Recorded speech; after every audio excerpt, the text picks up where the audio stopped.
जो चोर गाड़ियों को चोरी करके ले जाते हैं, आज उनके गाड़ियों का पाप डे बनेगा। आओ देखते हैं कौन सी गाड़ी चोरी की लगता है।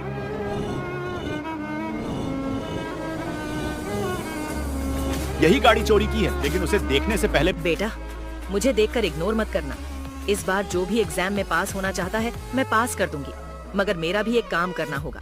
तुम्हें इस वीडियो को एक लाइक और चैनल को सब्सक्राइब करना होगा और 5 सच्चे मित्र को शेयर करना होगा। और मेरे बेटे, जाते जाते कमेंट में सरस्वती माँ लिख दो। और इसका तो पापड़ी बन गया।